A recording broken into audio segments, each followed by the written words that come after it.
Boa noite, pessoal. Mais uma aula aqui para vocês de física, né, na radiologia. E a minha de vocês fala sobre da questão da eletricidade, né? Então, essa parte que estuda a eletricidade, pessoal, é conhecido como eletrostática, tá certo? Então, vamos iniciar a aula de hoje falando sobre eletrostática. Não, o que é eletrostática, né? Para que serve? O que realmente estuda? É o ramo da física que estuda as cargas elétricas em repouso e as interações atrativas ou repulsivas que ocorrem entre elas.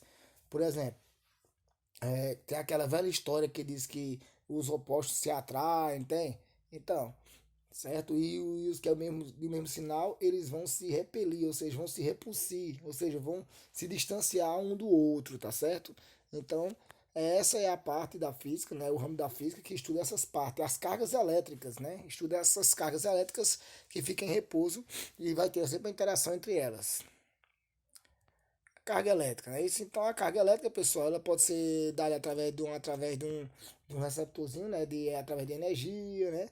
Através de simplesmente de algum metal, algum tecido ou algum tipo de substância também. Por dar um exemplo para vocês, quando vocês vão ligar uma TV e você passar a mão nela assim, realmente, quando muito tempo você ligar, vocês vão sentir como fosse um choquezinho, né? Você sente como fosse um. Ali é a carga, né? Aí é a carga elétrica que tá, ela tá positivamente, né? Você vai com a mão negativa. Então acontece essa partezinha ali, como se fosse um repulsivo, né? Então a carga elétrica, pessoal, ela pode ser dessas seguintes maneiras aí, tá certo? As cargas elétricas são que toda substância é composta de átomo, não é isso? Então os portadores da carga elétrica são os seguintes, né? Os portadores de carga elétrica são elétrons, né, e íons, né? Os elétrons que transportam cargas negativas, sempre cargas negativas. E os íons, quando for o cântio, transporta carga positiva. Quando for o ânion, né, cai carga negativa, tá certo? Então sempre existem esses dois portadores de cargas. Aí tem uma tabelazinha aí abaixo, pessoal, que tem a partícula, a carga, né? A força da carga e a massa em quilogramas. Colombo, pessoal, representando o C aí, a gente coloca como C, porque qualquer Colombo. Colombo foi um cientista, né, que descobriu a questão da carga elétrica e tem até a lei dele, que caracteriza sempre esse poder de repulsão e de atração. Então, um elétron, ele é com, a massa de um elétron, a carga de um elétron é mais ou menos de quê? De menos 600, né, 602, né, vezes 10 ela vai a menos 9, né, resumindo o número. E o próton, pessoal, é a mesma coisa do elétron, do tamanho do elétron, né, só que a carga do elétron. Só que o próton, ele é o que? Ele é positivo e o elétron é negativo. Já a massa do elétron é bem maior do que a massa né, é bem maior do que a massa é bem maior do que a massa do próton, né? Para observar direitinho aí, certo? E o neutro, porque o nome já diz, neutro é porque a carga do neutro ela nem é positiva nem negativa, ela é zero, é neutra, certo? E ela vai ter a mesma massa, né, do próton. Então, condutores elétricos, né? O que são isso? São materiais, pessoal, que apresentam portadores de cargas elétricas, elétrons ou íons, quase livres, o que facilita a mobilidade dos mesmos em seu interior. São considerados bons condutores, materiais com alto número de portadores de cargas elétricas livre e que apresenta alta mobilidade desses portadores de cargas elétricas. Por exemplo, aí está mostrando aí um condutor, ele está vendo uma instalaçãozinha aí com fio de cobre, e aí você está vendo a sequência para onde é que está indo os elétrons, né? E esse izinho que vocês veem aí, pessoal, é a intensidade da corrente. Observe mais uma vez, ele está mostrando mais uma vez um pequeno geradorzinho, né? Você observe que por onde é que está indo, nesse caso aqui vai ter os positivos e negativos, né? Aí você observa direitinho. E tem que é chamado de cântios e os ânions, não é isso? E o I é conhecido como a intensidade da corrente. Tá mostrando mais uma vez mais outro eletrodo, né? Diferente agora já. E dá até uma legendazinha que os elétrons representados por esse tracinho os cântios pelo positivo e o ânion pelos os negativos verdes, né? Isso, então você ele dá agora uma legendazinha, faz na substituição, né? A montagem de todos. Observe que o primeiro é só elétrons, no segundo eram os cântios e os ânions, né? E no terceiro você vai ter os elétrons, os cântios e o ânions, ou seja, tudo completo, já nesse terceiro sisteminhazinho aí. Mais uma vez, está mostrando aqui um condutor, né? Condutor só negativo, então nesse caso esse condutor vai produção de elétrons, não é isso? E aí está mostrando o isolante ou dielétricos, né? Os materiais isolantes se caracterizam por não apresentar portadores de cargas elétricas livres para movimentação. Nesses materiais, a mobilidade dos portadores de cargas elétricas é praticamente nula, ficando os mesmos praticamente fixos no seu interior. Exemplos: borrachas, matéria, água pura, pessoal. Professor, e a água não conduz eletricidade? Não, se ela for pura, ela não conduz eletricidade. Ela é isolante térmica, isolante é de eletricidade, né? Isolante elétrico, na verdade. Agora, quando a água tem alguns, como é que se diz, algumas substâncias, alguns minérios nela, por exemplo, cloro, magnésio, né? Ela não é pura, então ela vai ter alguns minerais dentro dela. Então, nesse caso aí, por isso que ela é altamente portadora, condutora, né, de eletricidade, tá certo?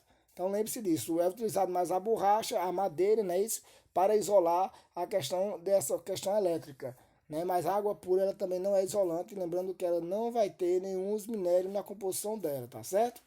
Então ele está mostrando para vocês aí os condutores, né, os fios, né, o fio condutor aí, os fios que vão conduzir a eletricidade, e no fio geralmente vem aquelas partes de borracha coberto, né, isso, para que, ou seja, para que isole, para que não possam, que a gente tenha contato com a gente, com o ser humano, qualquer outro animal, ou qualquer outra espécie, né, ou qualquer outra substância, ele não conduz a eletricidade. Então por isso que é colocado borrachas ao redor da fiação, né, isso?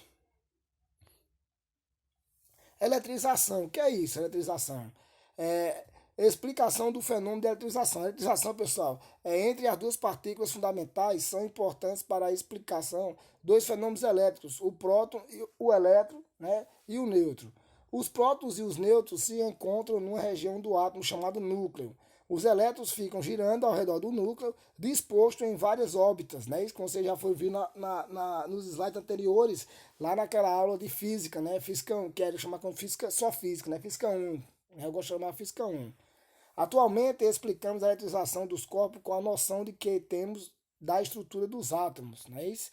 Então o que é que ele diz? Pelo processo de eletrização existe o seguinte, por atritos, né, existe vários, né? Então, por atrito, foi o primeiro processo de eletrização conhecido, com duas substâncias de natureza diferentes são atritadas, né? Ou seja, pessoal, elas são passadas, são esfregadas uma na outra, né? Isso com bastante velocidade, né?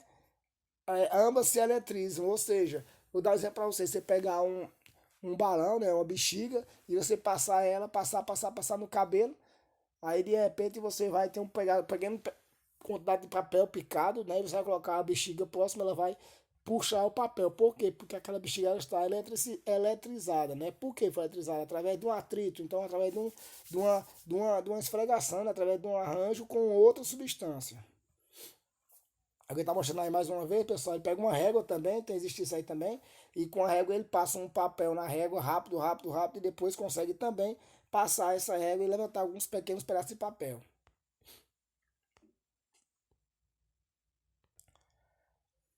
Bom, pessoal, aqui é mais um, né? Aqui é mais um dos tipos, né? Que eletrização, aqui é por indução. Então, quando um corpo neutro é colocado próximo de um corpo eletrizado, sem que haja contato entre eles, o corpo neutro se eletriza.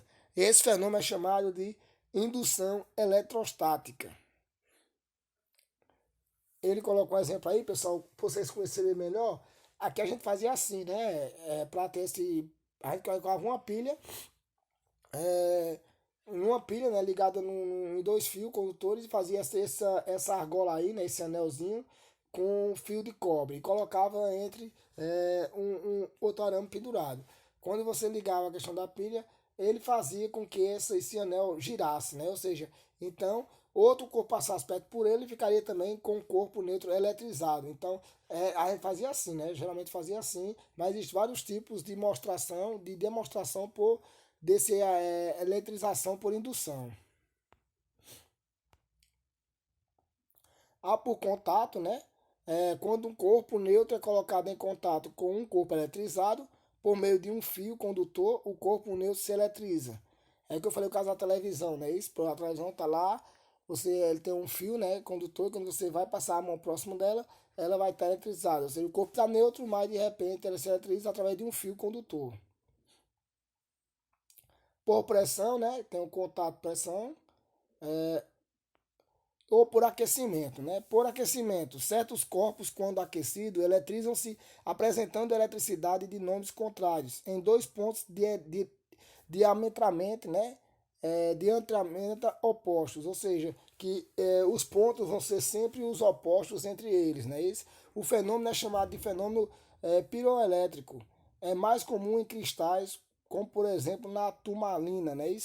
Aí, pessoal, vocês estão vendo aí também a questão daquele sensorzinho que utilizam-se, né? Vários sensores, tipo, alguns hotéis utilizam para a questão de a pessoa vai passando e de repente ela acende uma luz, né? Esse tem um sensor de acender a luz por através de sensor, né? Também a questão de portas também de shopping, também que abre através também de sensor de presença humana, né? Esse tipo de presença, sensor de presença, né? Isso o que for, às vezes passa e também o sensor ele vai através de presença, sensor de presença. E por pressão, né? Certos corpos, quando comprimidos, né, eletrizam-se apresentando eletricidade de nomes contrários nas extremidades. O fenômeno é chamado de fenômeno piezoelétrico. Também é mais comum em cristais, como por exemplo turmalina, calcita e quartzo. Né? Isso aí são minérios, né, que são utilizados, pessoal. Então ele tem esse contato aí. Ou seja, aqui ele está mostrando aqui a questão de um fio que é o contato mais pressão, mais separação. Observe que ele tem um contato aí, depois esses fios eles vão sair eletrizados, né? Isso observa aí que um vai positivo e o outro negativo em extremidades diferentes. E aqui vem as séries triboelétricas, né, pessoal? Vocês têm aí como fosse uma tabelazinha, uma escalazinha, pessoal, que está mostrando, né, o mais até o menos que apresenta a questão de condutor, né? Tem o condutor, né, que pode ser eletrizado mais fácil e o que é mais difícil de ser eletrizado. Então observa aí que tem no centro, aí você observa que tem direitinho o algodão, né?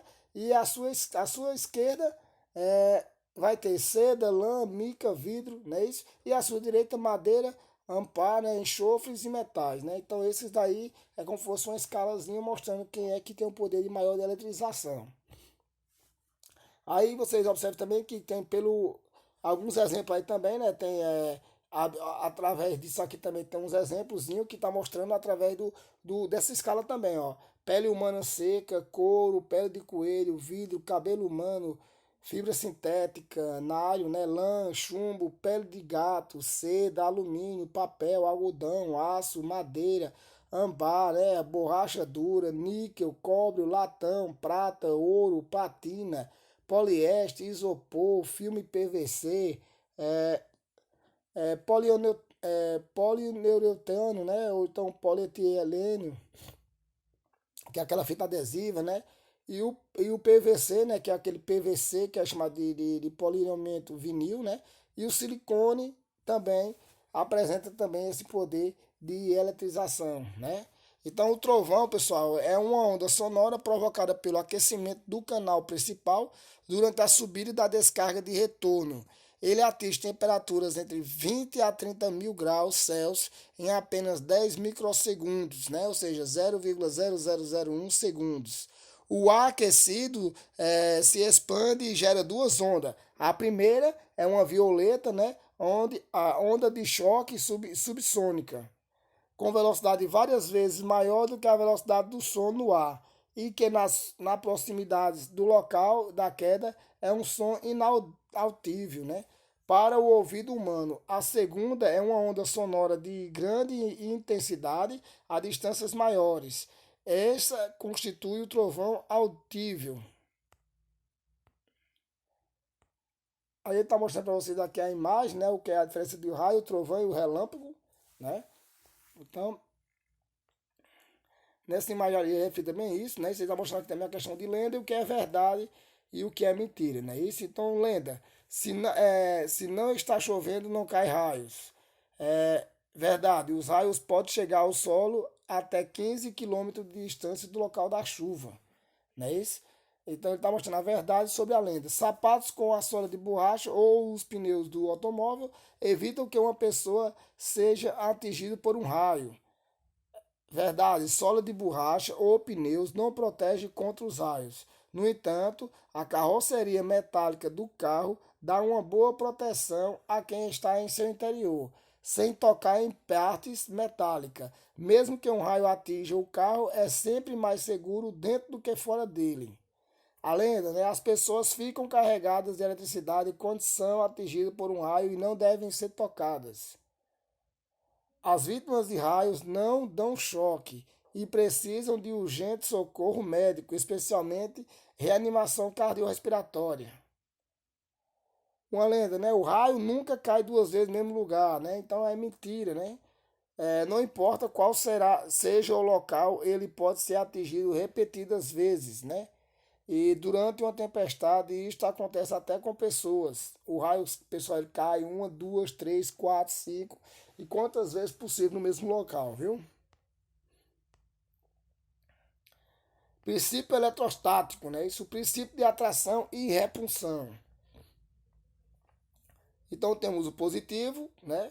Observe que essa bola positiva, essa esfera positiva, ela está em movimento, não é isso? Então teve uma certa distância. Observe que a força de uma está indo para tá indo para a esquerda e a força da outra está puxando para a direita. O que, é que acontece? É chamado de repulsão, não é isso? Porque os dois têm o mesmo sinal, né? Também a negativa, a mesma coisa, ela está falando do positivo, com o positivo também eles têm a tendência de se afastarem, né? De fazer a repulsão entre eles. Já os negativos também, um com o negativo, outro negativo também, eles também têm esse poder de repulsão entre eles, viu? Já quando esses são positivos, os sinais são opostos, né? Isso positivo com o negativo, então ele tende a se atração, ele tende a se atrair, né? Um se aproximar do outro, porque as forças de atração existem, ou seja, porque o sinal positivo e negativo, eles vão ter uma igual vocês vê um polo de um ímã, né? O polo positivo do ímã, ele não atrai com o positivo do outro, mas o positivo ele chama o polo negativo para atração um com o outro. Princípio de conservação da carga elétrica. A carga elétrica de mesmo sinal se repelem, né? Isso, ou seja, se afastam, e as de sinais opostos se atraem, se juntam, né? Carga elétrica não se cria, não se perde, apenas se transfere num sistema eletricamente isolado. A soma das cargas elétricas é chamada de constante, né? É a constante.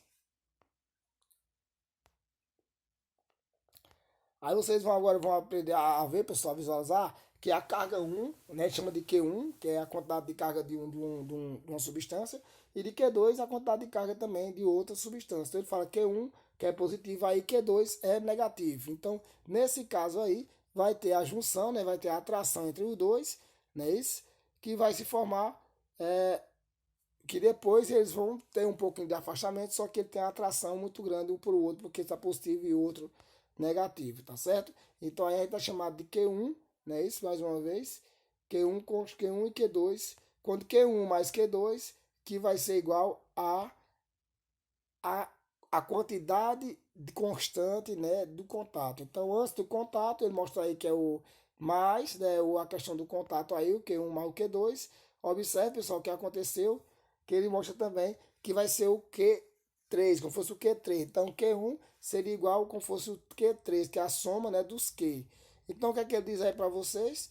Ele está apenas mostrando aí que a quantidade de Q, ele está dizendo que Q1 era 3Q, só para vocês, só ilustração, e Q2 era menos 5Q, que é negativo, não é isso? Então, quando ele vai fazer essa junção aí, pessoal, o que é que acontece? Ele diz que Q1 é igual a Q2, que vai ser igual a Q1 mais Q2, que quando você fizer essa junção aí, ó, dividindo por 2, que é lógico, é como se fosse sua média aritmética, pessoal, soma e divide por 2.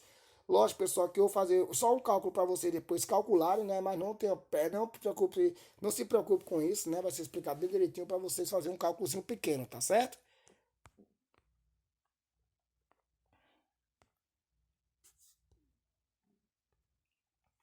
Então observa aí, pessoal, que ele tá botando aí que como fosse Q1, ele tá valendo 3Q, né? Q1 tá valendo 3Q. Então, quando ele faz isso aí, ele tá mostrando que Q2 também vale menos 5Q.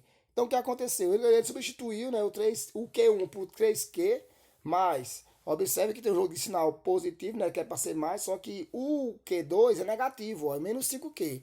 Então, ele botou o parênteses e colocou menos 5Q. Lembrando que eu vou fazer essa jogo de sinal aí, né, multiplicar o mais vezes o menos, né, que vocês já viram na anterior, lá naquela física 1. e vou dividir por 2. Quando eu multiplicar mais vezes menos, vai ficar menos, pessoal, certo?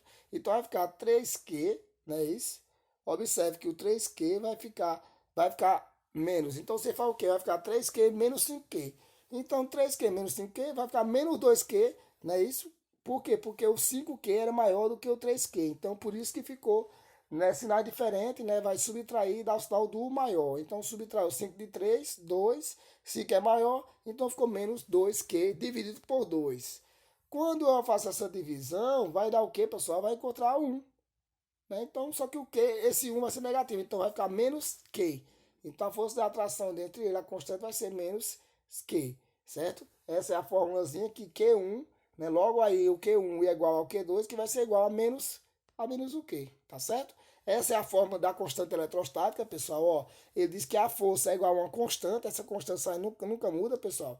Que é força, né? A força eletrostática é igual a quem? A constante K vezes Q1, tá vendo aí, ó? Q1, módulo de Q1. Por que módulo, pessoal? Porque aí sempre vai ficar, o número vai ficar, se for negativo, ele ficará positivo, tá certo? Se o número for negativo, ficará positivo. E positivo permanece positivo. Então, Q1 vezes Q2 dividido pelo D ao quadrado. Pessoal, esse D significa distância entre as duas substâncias, tá certo? Então, D elevado ao quadrado. Essa é a forma da força para calcular a força eletrostática, que é conhecido também como Lei de Colombo. Lembra que eu falei dele? Então, Charles Colombo mediu as forças elétricas entre duas pequenas esferas carregadas, não é isso? Ele descobriu que a força dependia do valor das cargas e da distância entre elas. Então, por isso que foi demonstrado, né, montado, criado essa fórmula. Então, observe, dá um exemplo aí, né, na questão do giro aí, botando as cargas aí, é um exemplo através de uma maquinazinha, né? Então, através disso, ele conseguiu provar essa forma, a legalidade dessa fórmula aí, tá certo? Então, a lei de Coulomb, o que é que ele diz? A lei de Coulomb diz a seguinte. Então diz que Q1 positivo e Q2 positivo. O que é que acontece? A distância entre os dois, ó, tá vendo? D, a distância entre os dois. E lembrando que cada força está sendo aplicada para um lado, para a esquerda, e a outra para a direita, né? Por quê? Porque isso é a força de repulsão, né? Porque eles têm o mesmo sinal. No outro exemplo aqui está mostrando a mesma coisa para o negativo também, Q1 e Q2. Observe que a distância vai ser a mesma também, só que as forças também vão fazer a força de repulsão, né? Isso, eles não vão se atrair. Já que no terceiro, né, no sinal positivo com o negativo, observe que ele vai calcular a distância, né, entre elas, só que a força de repulsão entre os sentidos são para o mesmo tempo, como fosse para chamação um com o outro, né? Isso, ou seja, um estava para a esquerda e a outra estava para a direita, né? Isso, um para a esquerda, outro para a direita. Agora não, os dois vai ter a mesma direção, né? Sentidos a mesmo sentido, só que de direções iguais, né? Isso, ou seja, ele está vindo para o centro e o Q1 está vindo para o centro, o Q2 também está vindo para o centro, que é conhecido como a força de atração, tá certo? Então, Colombo conseguiu aproveitar, provar isso. E lembrando mais uma vez que quando ocorre a atração entre os corpos, a distância sempre vai ser menor, né? Observe pelo gráfico aí, que você dá para observar essa aí direitinho, tá certo? Então, ele mostrando que Q1 e Q2 positivo, a distância é menor, então F1 vai ser igual a quem? Aquela fórmula lá, pessoal, a constante K vezes Q1, aliás, constante K vezes Q1 vezes Q2, dividido por D, distância, elevado ao quadrado. Tá certo? Então, observe aí, quando a distância agora Q1 e Q2 estão distantes 2D, né? Ele bota 2D aí como fosse ele botando assim uma aleatória, pessoal, para fazer, para tentar explicar para vocês como seria na substituição da fórmula, não é isso? Então, observa que ele coloca lá que a fórmula é a mesma, Q1 vezes Q1 vezes Q2 sobre 2 sobre D ao quadrado, não é isso? Quando ele coloca, ele faz o quê? Ele, pessoal, essa constante, né? Isso ele coloca que é o quê? Só que ele falou que o F1 era igual a quanto? A 1 sobre 4, aqui embaixo de branco, tá vendo? Então ele falou que o F1 era igual a 4 e F1 igual a F2. Então ele vai encontrar da seguinte maneira. Agora a distância agora aumentou 3D, pessoal. Então 3D aumentará como fosse a distância 3 vezes. Ele vai colocar o quê? Mais uma vez, ele está explicando que se é 3D, então vai ficar o quê? 1 sobre 9, pessoal. Observe direitinho que quando for 2, né? Então, o que acontece? Ficou 1/4. Quando for 3, ficou 1/9, porque ele está fazendo uma multiplicação, não é isso? Pelos meios, não é isso? Vocês sabem, essa parte aqui, pessoal, é só ilustrativa, tá certo? Não tem que ficar com receio, não. Então, ele está provando que F2 é 1/4F, tá certo? Isso, mais uma vez, é só ilustração. E F3 é 1/9F, ok? A forma, pessoal, que eu quero que vocês entendam essa questão da repulsão e atração e quais são os tipos de exercício de eletrização, tá certo? Essa parte dessas fórmulas aqui, a gente vai calcular uma vezinha só, fazer alguns exemplos só depois, e vocês vão entender bem melhor também, tá certo? Aqui nesse caso já está mostrando agora aqui, né, que agora a distância é dividida por 2, né? A distância se divide por 2, ou seja, a metade da distância anterior. Então aqui vai multiplicar por 4. Por quê? Porque quando você vai inverter a fração, vai ser multiplicação por 4. Já nesse F3 aqui, observe para você ver a constante, ele vai ter a multiplicação por 9, né? Isso é como se fosse ali, não é elevado ao quadrado, não é elevado ao quadrado, não é isso? Então 2 ao quadrado, 4. 3 ao quadrado, 9, tá certo, pessoal? Então por isso que vê esse 4, esse 9 aí. Mais uma vez, pessoal, tenha calma, não se precipite com a fórmula aqui não, tá certo? Relaxa. Então ele está provando mais uma vez que o F2 é igual a 4F, né? E o F1, o F3 é igual a 9F, tá certo? Mais um exemplo que ele está mostrando aqui, certo? Um exemplo aqui dizendo agora que ele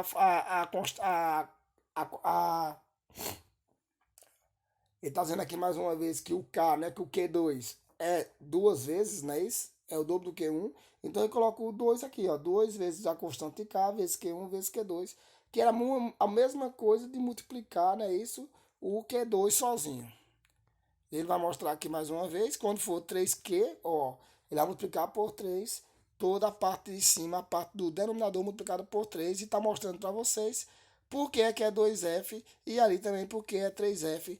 Porque a multiplicação entre eles, tá certo? Então, pessoal, aqui nós vamos falar agora de campo elétrico.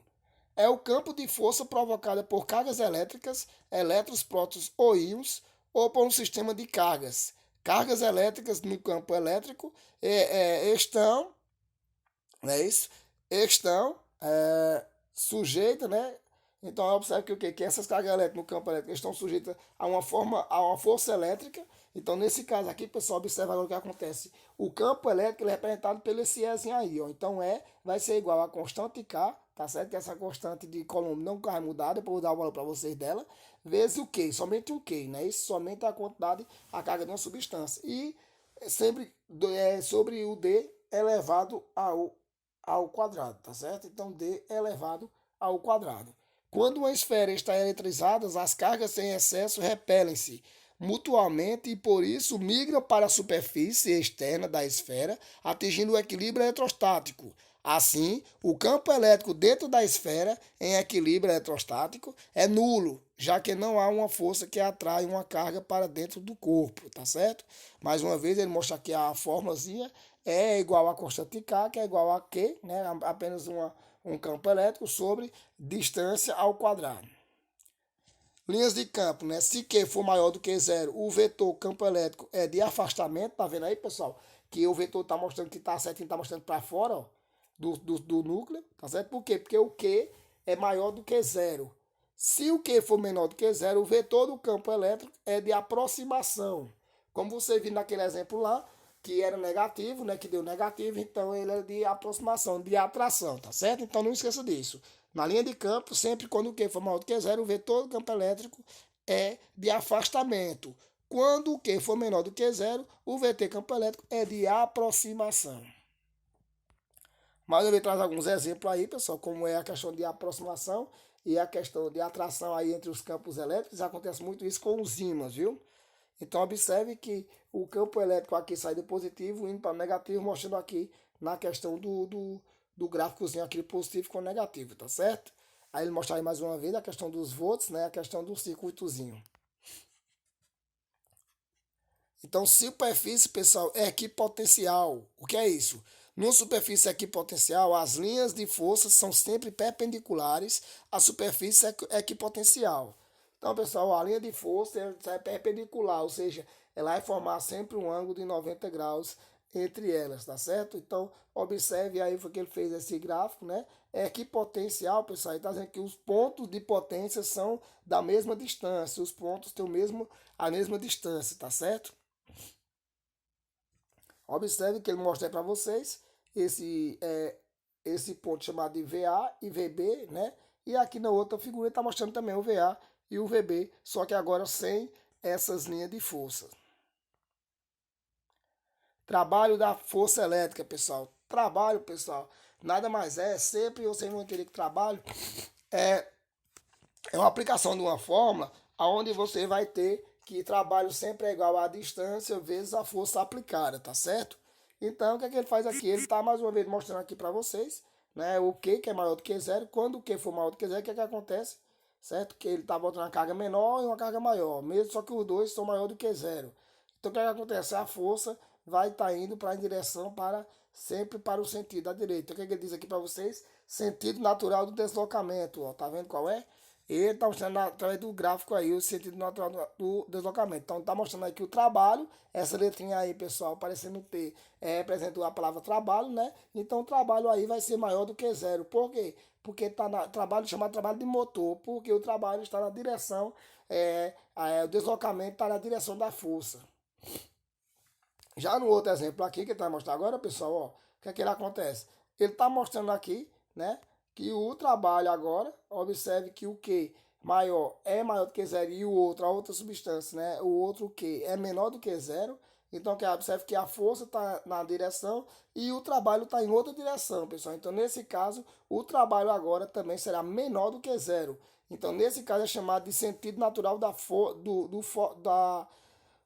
forçado, né? Ou seja, está sendo forçado a andar, né? Está sendo forçado a ir para aquela parte. Mas a força está indo para uma direção e o trabalho para outro. Então aí está sendo forçado a andar, está sendo como se fosse uma força maior para fazer com que ele se movimentasse. Então nesse caso o trabalho ele vai ser menor do que zero, ou seja, vai ser um trabalho negativo.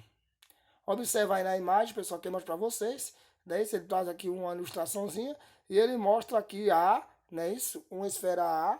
Ele mostrou uma esfera B e mostrou agora uma esfera C, né? Isso, se você observar direitinho, a esfera A para subir essa rampa, né? A esfera B e a esfera C e seu percurso. Então o trabalho de A, pessoal, é igual ao trabalho de B, tá certo? Que é igual ao trabalho de C. Porque trabalho, o deslocamento vai ser o mesmo, pessoal, tá certo? Então o trabalho não depende da trajetória, tá certo? O trabalho não depende da trajetória. Quando aquele mostra aqui mais uma vez, dá uma ilustraçãozinha, está mostrando a distância entre eles, né? Isso? E está mostrando que tem a distância de Q, né? E a distância de AB. Observe que a força e o trabalho estão na mesma direção, tá certo? Então, se estão na mesma direção, é porque o trabalho vai ser igual a quem? Como eu falei para vocês, pessoal, trabalho é igual a força vezes o deslocamento, né? Ou então, deslocamento, trabalho é igual ao deslocamento vezes a força. É a mesma coisa, pessoal, não altera em nada, tá certo? Se você multiplicar 2 vezes 4 e botar 8 e botar multiplicar 4 vezes 2 também será 8 também, tá certo? Então, ó, voltando aí, ele traz o quê? Que trabalho vai ser igual a quem? Ao Q, né? Que é um Q que tem uma potência menor, né? Uma força de um campo magnético menor, vezes o K, vezes o Q, né? De potência maior, um sobre a distância de A e um sobre a distância de B, tá certo? Mais uma vez, não se preocupe, pessoal, que essas formas aí, é só você, eu quero que vocês tenham conhecimento gráfico, conhecimento da força de repulsão e da força de atração, tá certo? Então, observa o que ele fez, né? Ele tá mostrando mais um aqui, mais um exemplo agora, que agora é para o infinito, né? Isso. Mas nada demais que vocês possam saber, pessoal, certo? Porque tá até levando a zero, e vocês sabem que tudo elevado a zero é igual a 1, né? Isso vocês viram lá em física também, tá certo? Então, por isso que ficou Q sobre a distância de A, tá certo? Porque como é elevado a 1, né? Isso a zero sempre vai dar 1. Ele fez a anulação, né? Ele anulou, né? A distância de 1 sobre B, tá certo? Que está indo para o infinito. Então, podemos afirmar que, que esse é o maior trabalho da força elétrica para deslocar uma carga do ponto A até o infinito. Energia potencial elétrica, pessoal. Então, mais uma vez essa forma aí. Como eu disse a vocês, não tenham preocupação nenhuma, quero que vocês tenham conhecimento sobre força de repulsão e força de atração, tá certo? A questão das fórmulas, elas têm, né, para calcular, lógico, para provar e calcular a força, né, da carga, né, ou também o trabalho realizado por a energia do potencial elétrico, né. Então observa aqui que ele diz que sendo energia potencial de B igual a zero, por considerar o infinito como referencial. Aí estamos mais uma vez somente a questão da forma, pessoal, né? Está vendo só a orientação na questão da forma. O potencial elétrico, a grandeza escalar potencial elétrico é definida como a energia potencial elétrica por unidades de carga. Coloca-se uma carga Q no ponto A de um campo elétrico de uma carga putiforme Q, adquire uma energia potencial elétrica, energia potencial A no caso, né? A relação a potencial, a energia potencial elétrica é e carga é, né? Então é o que? Vai ser o seguinte, a energia potencial é que é a força, né? A velocidade do A, né? Do ponto do A sobre quem? Energia potencial elétrica sobre a carga, né? Ou seja, tá certo? Mais uma vez tá mostrando, dando um ênfase a essa forma, né? Que a energia potencial também pode ser igual a Q vezes K vezes Q2 sobre D sobre a distância de A. Pessoal, está sofrendo isso chama de ilustrações, né? Então, chamaram também de demonstração da forma, tá certo? Mais uma vez para vocês, o que eu quero que vocês entendam nessa questão aqui é a questão da repulsão e a atração, tá ok? O que acontece da repulsão e da atração, ok, pessoal? Então, essa questão dessas formas aqui não precisa ficar nessa dúvida, tá certo? Ou então ficar quebrando a cabeça com isso aqui, não. Quero que vocês entendam quais são os materiais que são de força de isolante ou condutor, o que é atração e o que é repulsão, tá certo? Então aqui mais uma vez eu trago para vocês a questão que 1 joule sobre um coulomb é igual a 1 volt, que é igual a 1 F, tá? 1 V, tá certo? E o potencial de várias cargas, pessoal, é a mesma forma, pessoal. Vai botar, só que botar Q1, Q2, Q3 na mesma forma, né? Isso vai ficar com o mesmo potencial de fórmulas, como se fosse botar a fórmula, seria colocando todas elas no V1 mais V2 mais V3. Ou seja, quando calcular o V1, o V2 e o V3, você vai encontrar. Então, o potencial numa região sobre a influência de vários campos é a soma dos potenciais elétricos gerados por esses campos, tá ok, pessoal? Então, pessoal, vamos ficando por aqui, né? Que vocês tenham uma boa noite aí e que Deus proteja todos vocês. E até a próxima aula, se assim se Deus permitir, tá certo? E qualquer dúvida, pessoal, pode chamar aqui no meu PV, que eu estarei à disposição para ajudar todos vocês, ok? Então, um grande abraço a todos vocês e até a próxima aula, se assim Deus nos permitir.